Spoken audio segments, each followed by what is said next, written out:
भाजपा के दामन छोड़ बसपा में शामिल हुए उन 3 नेताओं को बसपा ने लोकसभा का उम्मीदवार बनाया है। माना जाता है कि जिस बिरादरी से आते हैं वो भारतीय जनता पार्टी के कोर वोट बैंक है। चाहे हम श्याम किशोर अवस्थी की बात करें, जिनको धरोहरा से कैंडिडेट बनाया गया है, दयालु मिश्रा को बस्ती से बनाया गया है, वहीं सच्चिदानंद पांडे को फैजाबाद से बनाया गया है। आज बसपा ने 9 कैंडिडेटों की सूची जारी की, जिसमें 3 नाम चौंकाने वाले थे।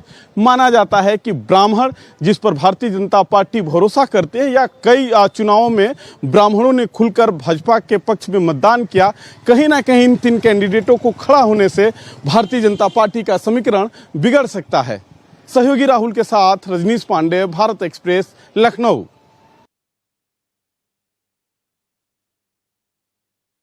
रिपब्लिकन पार्टी ऑफ इंडिया के राष्ट्रीय अध्यक्ष और केंद्रीय मंत्री रामदास आठवले आज रायपुर दौरे पर रहे।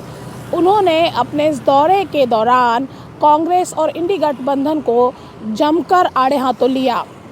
मीडिया से बात करते हुए रामदास आठवले ने ये कहा कि उनकी पार्टी छत्तीसगढ़ में बीजेपी को सपोर्ट कर रही है और उन्होंने दावा किया कि छत्तीसगढ़ की 11 में से 11 लोकसभा सीट बीजेपी जीतेगी।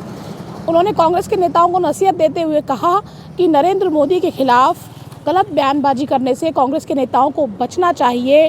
बस्तर से कांग्रेस प्रत्याशी कवासी लखमा के एक बयान के पलटवार में उन्होंने कहा कि नरेंद्र मोदी इतनी जल्दी नहीं मरने वाले, बल्कि नरेंद्र मोदी को कोसने वाले जल्दी मर जाएंगे। उन्होंने ये भी कहा कि मोदी के नेतृत्व में कांग्रेस जरूर खत्म हो जाएगी।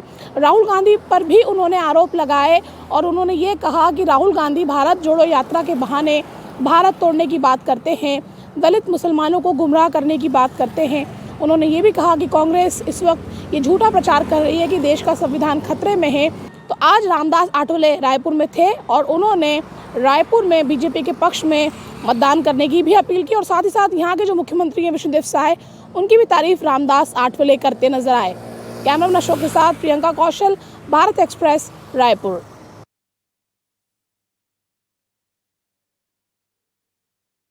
पाटलिपुत्रा से आरजेडी की लोकसभा प्रत्याशी मीसा भारती अपने उस बयान से पलट गई जिसमें उन्होंने कहा था कि जनता चाहेगी और हमारी सरकार इंडिया गठबंधन की सरकार आएगी तो पीएम नरेंद्र मोदी समेत बीजेपी के तमाम नेताओं को जेल भेजेंगे। इस पे आज मीसा भारती अपने बयान से पलटते हुए नजर आई। उन्होंने कहा कि मैंने ये बयान नहीं दिया, मैंने ये कहा था कि इलेक्ट्रॉल बॉन्ड पे अगर जाँच होगी तो बीजेपी के कई मंत्री और नेता के ऊपर कार्रवाई होगी, लेकिन मीडिया ने मेरे बयान को पूरा दिखाया नहीं और तोड़ मड़ोड़ करके पेश कर दिया।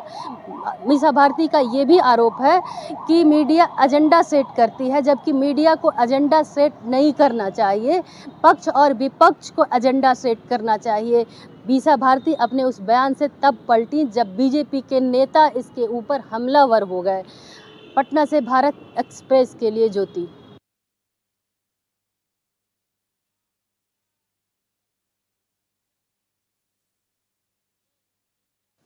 महाराष्ट्र के दिग्गज नेता एकनाथ खड़से फिर से घर वापसी करने जा रहे, मतलब कि वो बीजेपी में शामिल होंगे। इस बात की जानकारी खुद उन्होंने दी है और उन्होंने कहा है कि दिल्ली जाकर वो बीजेपी में शामिल होंगे, जिसके बाद महाराष्ट्र में शरद पवार को एक और बड़ा झटका लगेगा।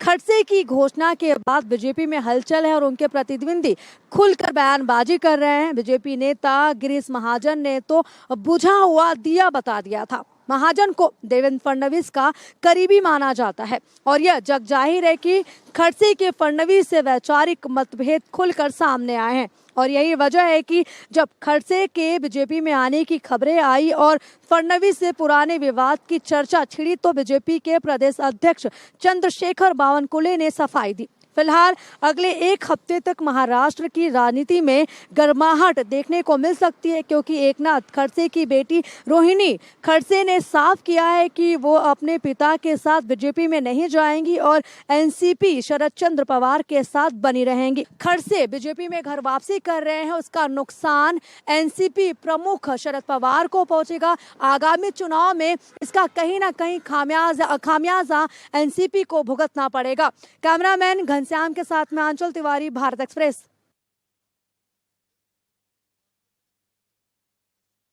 झारखंड की 14 लोकसभा सीटों पर भारतीय जनता पार्टी ने भले ही प्रत्याशियों की घोषणा कर दी हो, तमाम प्रत्याशियों ने चुनाव प्रचार का काम शुरू कर दिया हो, लेकिन पार्टी का सदस्यता अभियान रुकने का नाम नहीं ले रहा।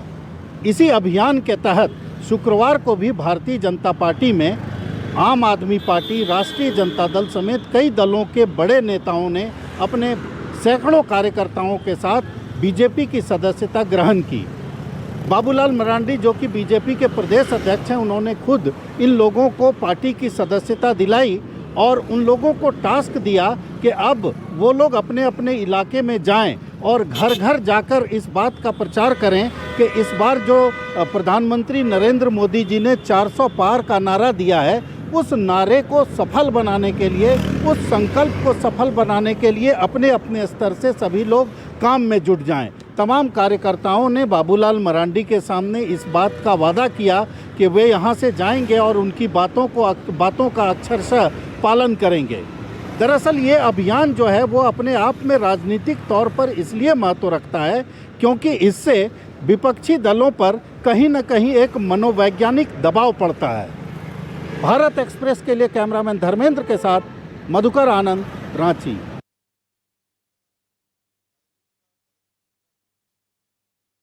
प्रधानमंत्री नरेंद्र मोदी का संदेश और बीजेपी की भाषा अब जेडीयू के नेता भी बोलने लगे हैं। जेडीयू के मुख्य प्रवक्ता नीरज कुमार ने तेजस्वी यादव पे आरोप लगाया है कि लालू राबड़ी शासनकाल में 118 नरसंहार जो हुए थे उसकी जानकारी तेजस्वी यादव को देनी चाहिए और क्यों हुई इस बात को जनता को बताने की जरूरत है। नीरज कुमार ने लालू राबड़ी शासनकाल के दौरान हुए आपराधिक घटनाओं और नरसंहार का ब्यौरा देते हुए सीधे तौर पे हमला बोला है और आरोप लगाया है कि लालू प्रसाद यादव के शासनकाल में जिस तरह से बिहार की स्थिति थी उससे उबारने में नीतीश कुमार ने महत्वपूर्ण भूमिका निभाई और एनडीए के शासनकाल में बिहार की स्थिति बदली है। प्रधानमंत्री नरेंद्र मोदी के इस भाषा के जरिए अब जेडीयू नीतीश कुमार का चेहरा चमकाने में लगी है और इसके तहत मुख्य प्रवक्ता ने सीधे तौर पे लालू राबड़ी शासनकाल को कटघरे में खड़ा कर दिया है। हालांकि आरजेडी के तरफ से भी बयान आए हैं और ये कहा गया है कि लालू प्रसाद यादव का हवाला देकर ही बीजेपी या जेडीयू अपनी रोटियां सेकती है और अपनी राजनीति को चमकाती है। भारत एक्सप्रेस के लिए पटना से आशुतोष कुमार।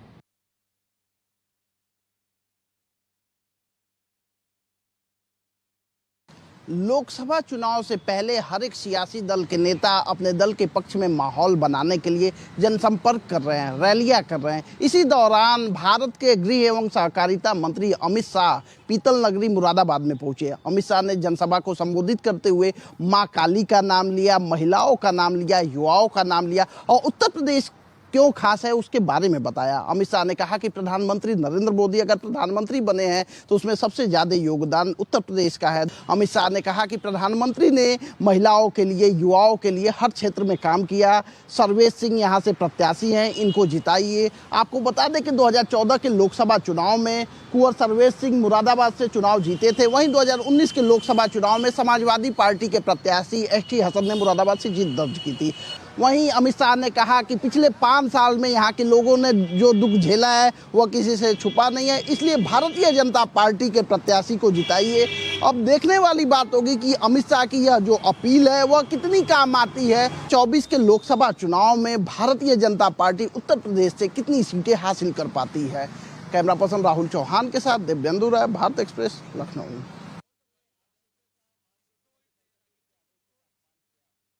आरजेडी नेता तेजस्वी यादव और मुकेश सहनी के मछली खाने वाले वीडियो पर प्रधानमंत्री नरेंद्र मोदी ने जम्मू कश्मीर के उधमपुर में कटाक्ष किया। आरजेडी सांसद मनोज झा आग बबूला हो गए। नवरात्र के दिनों में अपना नॉनवेज खाना आप किस मंशा से वीडियो दिखा करके लोगों की भावनाओं को चोट पहुंचा करके किसको खुश करने का खेल कर रहे हो। उन्होंने प्रधानमंत्री मोदी पर अपने क्षेत्रीय नेताओं की ओर से दी गई गलत जानकारी के ट्रैप में फंसने का आरोप लगाया है। मनोज झा ने एक बार फिर से इस वीडियो को लेकर कहा कि ये वीडियो नवरात्र के एक दिन पहले का है और खुद तेजस्वी यादव ने इसको लेकर पूरी वस्तुस्थिति स्पष्ट कर दिया है। इसके बावजूद प्रधानमंत्री मोदी का इस पर किसी तरह का बयान देना अनुचित है। बिहार में इन दिनों प्रदेश के एनडीए नेताओं की ओर से मछली खाने वाले वीडियो को मुद्दा बनाए जाने के बाद पक्ष और विपक्ष दोनों की तरफ से आरोप प्रत्यारोप का दौर चला। फिलहाल ये मामला शांत हुआ कि एक बार फिर से प्रधानमंत्री मोदी के तेजस्वी के इस वीडियो पर बयान देने के बाद ये मामला जिंदा हो गया है। पटना से भारत एक्सप्रेस के लिए माधुरी।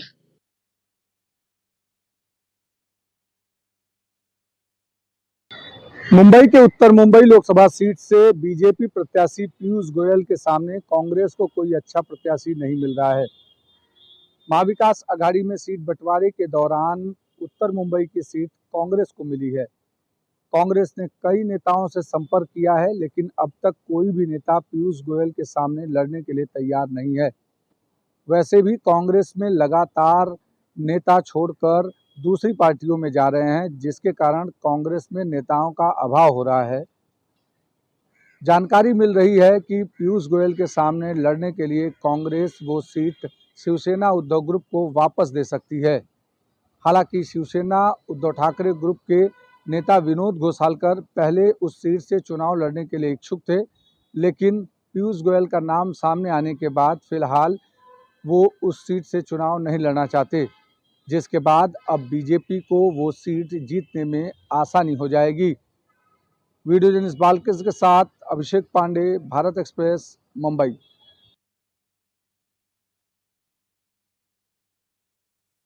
लोकसभा चुनाव को लेकर तीसरे चरण के चुनाव प्रक्रिया का शुभारंभ हो चुका है। मध्य प्रदेश में तीसरे चरण में 9 संसदीय सीटों पर चुनाव होना है, जिसमें से भोपाल, विदिशा, राजगढ़, सागर, बैतूल के अलावा भिंड, मुरैना, ग्वालियर और गुना की संसदीय सीटें हैं। इन सीटों में 9 सीटों में अगर देखें तो सबसे महत्वपूर्ण सीट गुना की सीट है। यहाँ केंद्रीय मंत्री ज्योतिरादित्य सिंधिया चुनाव मैदान में हैं। वहीं पर ही विदिशा एक अहम ऐसी सीट है यहाँ पर कि मध्य प्रदेश के पूर्व मुख्यमंत्री शिवराज सिंह चौहान मैदान में हैं। अगर इन सीटों की बात करें तो कांग्रेस भी पूरी तरह मुकाबला करने में आगे आ रही है और आज विदिशा से कांग्रेस प्रत्याशी प्रताप भानु शर्मा ने अपना नामांकन दाखिल किया है। भोपाल से अगर हम आज नामांकन के शुरुआत में पहले दिन देखें तो 1 नामांकन दाखिल हुआ है, जबकि 19 नामांकन पत्र खरीदे गए हैं।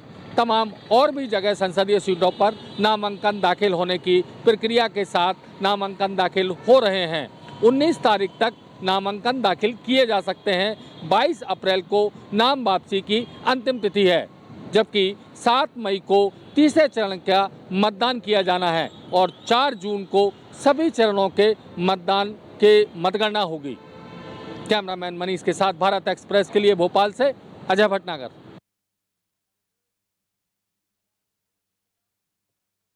सबसे हाई प्रोफाइल चुनावी क्षेत्र में चुनावी घमासान अब चरम पर पहुंचने लगा है, जहां एक और इंडी गठबंधन के प्रत्याशी के तौर पर अजय राय लगातार कोई ना कोई बात करते हैं, वहीं प्रधानमंत्री नरेंद्र मोदी को यहां से तीसरी बार रिकॉर्ड तोड़ मतों से जिताने के लिए भाजपा लगातार पूरी कोशिश कर रही है। भाजपा हर मोर्चे पर मजबूत तैयारी कर रही है। इसी को लेकर भाजपा ने अब महिलाओं को साधने के लिए एक विशेष रणनीति तैयार की है। नवरात्रि में नारी शक्ति चौपाल के माध्यम से भाजपा ने सभी वर्गों की महिलाओं तक पहुंचने की योजना बनाई है। इसके तहत विभिन्न क्षेत्रों में नारी शक्ति चौपाल लगाई जा रही है, जिसमें केंद्र सरकार के बीते 10 वर्षों के कार्यकाल में नारियों को केंद्र बिंदु में रखकर बनाई गई योजनाओं का बखान किया जा रहा है। भाजपा नेत्रियां केंद्र सरकार की ओर से महिलाओं के लिए बनाई गई योजनाओं का प्रचार प्रसार कर रही हैं और महिलाओं से फीडबैक भी ले रही हैं। भाजपा प्रधानमंत्री को रिकॉर्ड तोड़ मतों से जिताने के लिए वाराणसी में गली गली, मोहल्ले मोहल्ले कैंपेनिंग चला रही है और हर वर्ग से जुड़ने का प्रयास कर रही है। वाराणसी से सौरभ अग्रवाल, भारत एक्सप्रेस।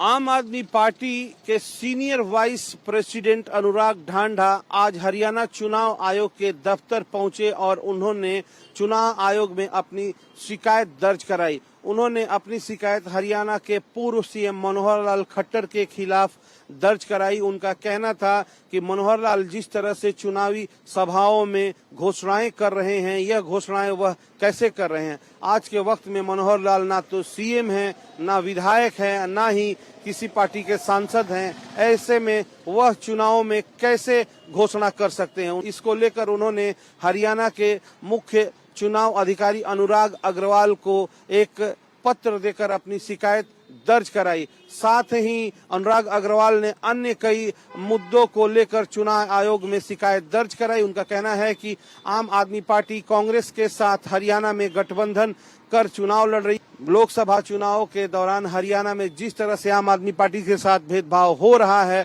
वह नहीं होना चाहिए और चुनाव आयोग को इस पर कड़ी कार्रवाई करनी चाहिए। अब देखने वाली बात यह है कि जिस तरह से आम आदमी पार्टी शिकायत लेकर चुनाव आयोग के पास पहुंची है, अब चुनाव आयोग आगे क्या कदम उठाता है और मनोहर लाल को लेकर जिस तरह से उन्होंने शिकायत दर्ज कराई है, इस पर चुनाव आयोग हरियाणा क्या एक्शन लेता है। चंडीगढ़ से कैमरामैन स्वास्तिक के साथ ओम प्रकाश राय, भारत एक्सप्रेस।